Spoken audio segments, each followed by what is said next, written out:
No conclusions today, only data. If that feels stiff or unnatural, good, because the first thing failure steals is your ability to see clearly.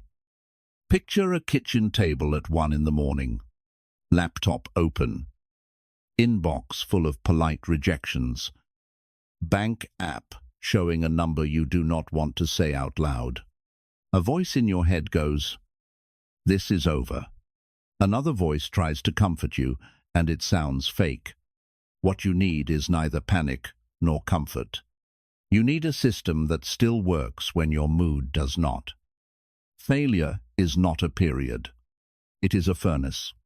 It burns away the parts of your identity that were built on outcomes, titles, and other people's approval.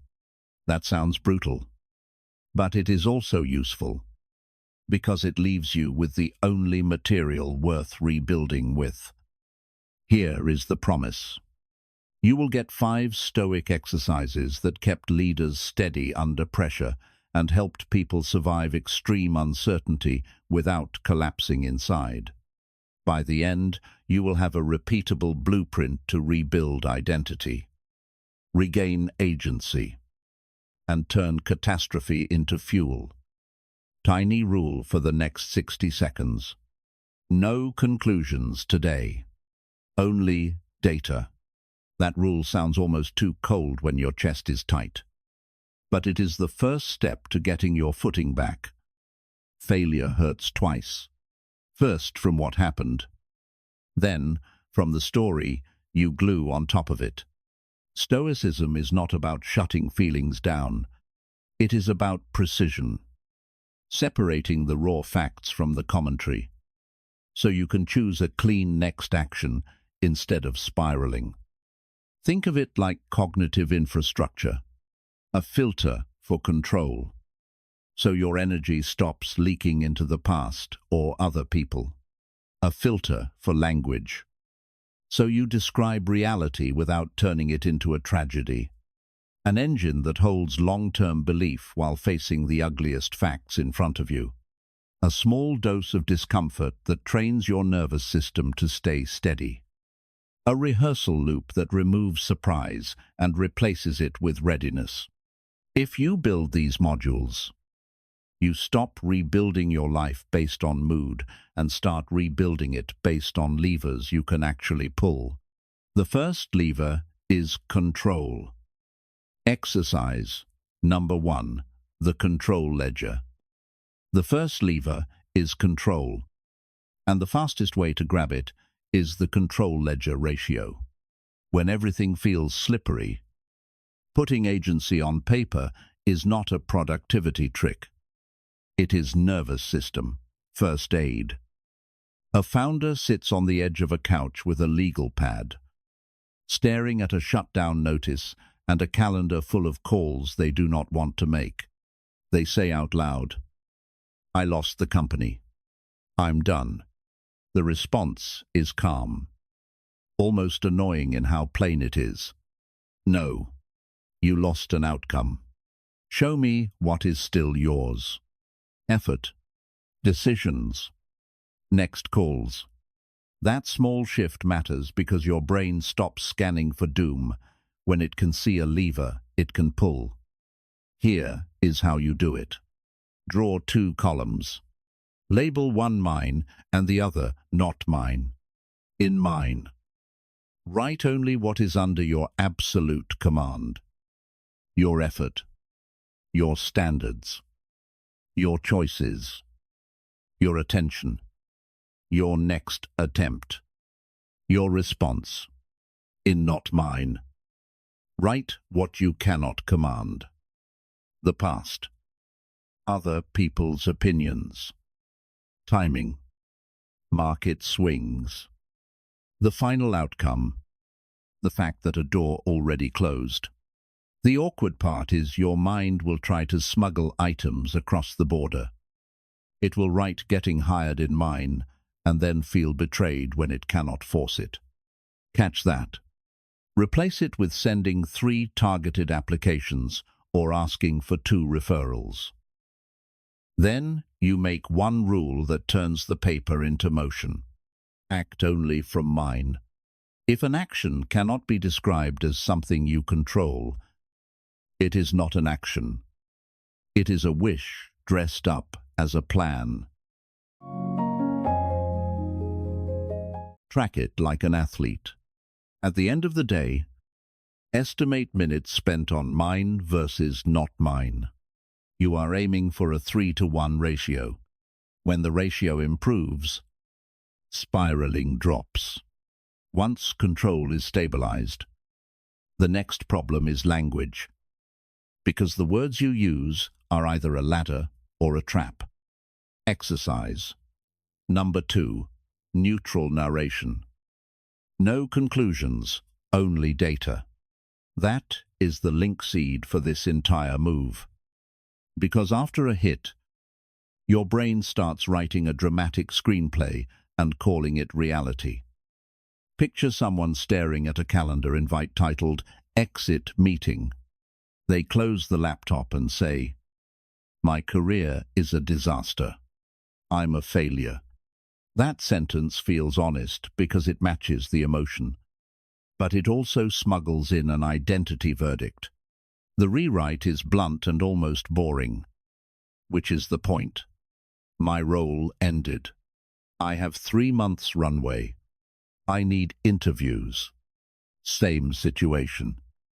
Different nervous system response. Because now the mind has handles to grab. Catastrophizing is a story amplifier. It turns one event into a totalizing narrative. Neutral narration is the opposite. It strips the myth off the event and leaves the facts clean enough to work with. This can feel awkward at first. Like you are talking about your own life, the way you would talk about someone else's spreadsheet. But that distance is where options show up. Use this single sentence format. Out loud, if you can. The event is blank. The impact is blank. The next step is blank. Keep it specific and measurable. The event is the company shut down. The impact is I lost income and benefits. The next step is I message 5 contacts and schedule 2 calls. When you do it this way, you stop trying to solve your entire life in one breath. Then run the red flag word check. Circle ruined. Doomed. Always. Never. Those words are a signal your mind is drifting into prophecy. Rewrite until they are gone. Facts help you stand up. But you also need a kind of hope that does not break. That is next. Exercise. Number 3. The Stockdale Anchor. Stockdale Paradox. Hope plus reality. If you drop either side, you get crushed. Pure hope turns into fantasy and then disappointment. Pure reality turns into bitterness and then paralysis. The anchor is holding both at the same time. On purpose. Picture a quiet room after a personal collapse. Phone face down. A half-packed bag by the door. Someone says, "I will be fine. It will all work out." It sounds brave, but it is also slippery, because it avoids the hard facts. The correction is simple, and it stings a little. Maybe. But what are the brutal facts I cannot ignore today? That question is the hinge. It moves you from wishing to steering. False optimism is fragile because it has an expiration date. When the calendar flips and nothing changes, it breaks and takes you with it. The Stockdale anchor is different. It is disciplined hope. You keep a deep belief that you can win long term, while refusing to edit the present to make yourself feel better. That blend creates endurance instead of mood swings. Here is the one breath script. Say it exactly like this. I will win long term, and today's reality is blank. Fill the blank with something concrete, not a moral judgment. Today's reality is, I have $100 left. Today's reality is, I am living on a friend's couch. Today's reality is, I have to rebuild trust, one small action at a time. Once the fact is named, your mind stops wrestling the fog and starts looking for traction. Then do the 2-line log at night. Brutal fact. Next, controllable action. Keep it small enough that you will actually do it when you feel tired and embarrassed. Once your mind stops lying, you still need your body to stop panicking. That is where discomfort becomes training. Exercise. Number 4. Discomfort dosing. Discomfort vaccine. That phrase matters because this is not about punishing yourself. And it is not about proving something to anyone. It is about taking the fear response out of the driver's seat by giving it controlled exposure. After a financial hit, the body starts acting like every inconvenience is a threat. You miss a bill date and your stomach drops. You get an email with a subject line you do not like and your shoulders jump. In that state, someone will say, I cannot handle more pain. And they mean it. The Stoic move is oddly practical. Choose small pain on purpose. Teach your brain you do not break. The key word is choose. When discomfort is chosen, it stops being a signal of collapse and becomes a rep. Voluntary discomfort is controlled stress that trains non-fragility. It tells your nervous system, you can be uncomfortable and still stay steady. That steadiness is what you will need when the next real problem shows up. And it always does. Pick one small discomfort today and label it training. Not punishment. Cold shower for 1 minute. Walk outside without headphones. Skip the impulse snack. Do a hard conversation early instead of late. Sit with the awkward silence after you set a boundary. Keep it small enough that you do not negotiate with yourself for an hour. Because that is where most people lose. The point is not intensity. The point is consistency and calm. Use a simple scorecard. 0 means you avoided it. 1 means you did part of it but bailed when it got sharp. 2 means you completed it and stayed calm enough to breathe through it. If you get a 0, do not spiral. Just pick a smaller rep tomorrow. This is training, not theater. When you stack a few 2s, something changes. The world still hits. But you do not fold as easily. You are tougher now. Next, we remove the last weakness. Getting blindsided again. Exercise number 5, the disaster rehearsal. Worst case 3 moves. That is the whole idea in a pocket-sized phrase. Because surprise is what turns pain into panic. You are tougher now. But toughness still gets blindsided if your mind keeps treating risk like a taboo topic. Picture someone rebuilding a relationship after a hard breakup. They are doing the right things. Showing up. Staying consistent. And then the old fear shows up anyway.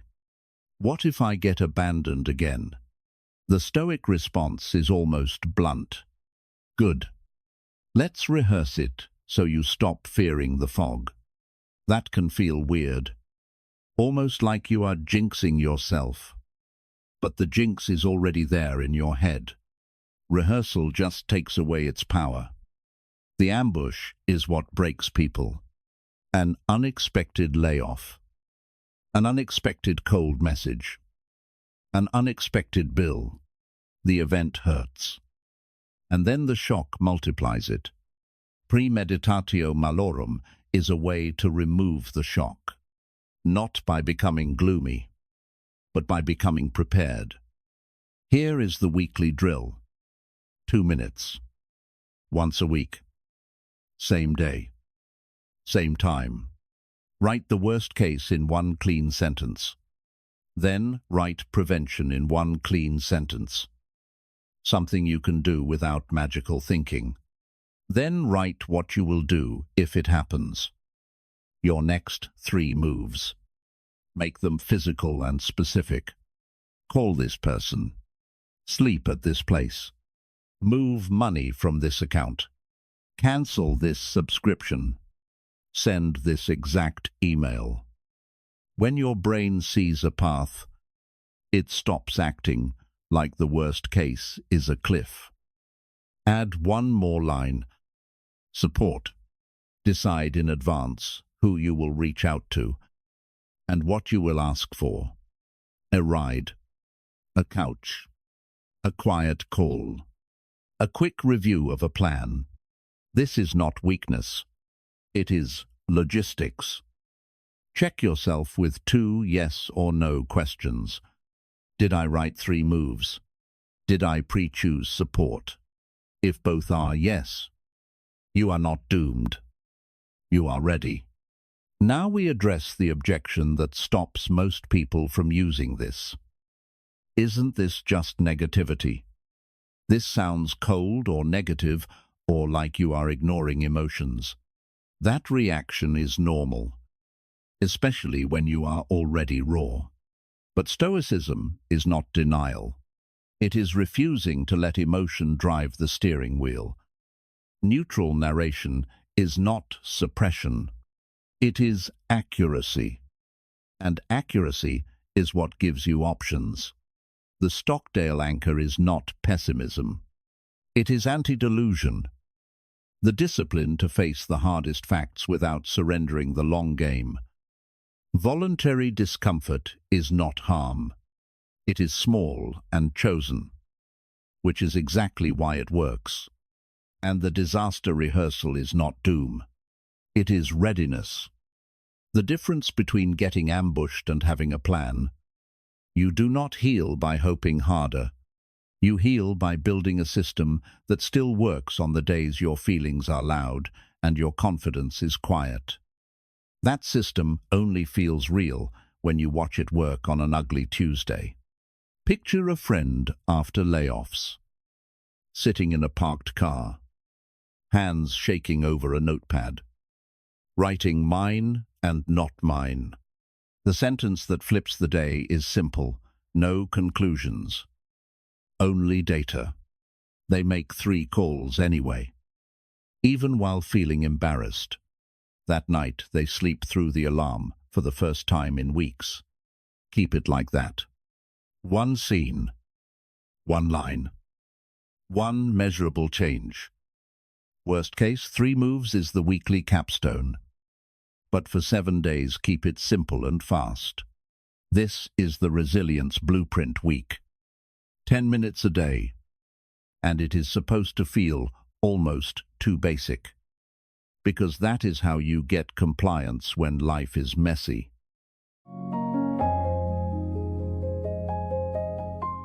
Each day, do 4 paths. First, the control ledger. Mine versus not mine. Second, neutral narration. The event. The impact. The next step. Third, the Stockdale anchor. 1 brutal fact and 1 controllable action. Fourth, a discomfort dose. 1 small rep labeled training, not punishment. On 1 day this week, add 2 minutes for the disaster rehearsal. Worst case. Prevention. 3 moves. Track it on 1 page. Mine, not mine ratio. Red flag words removed, yes or no. Brutal fact plus next action, yes or no. Discomfort score, 0 to 2. 3 move rehearsal done, yes or no.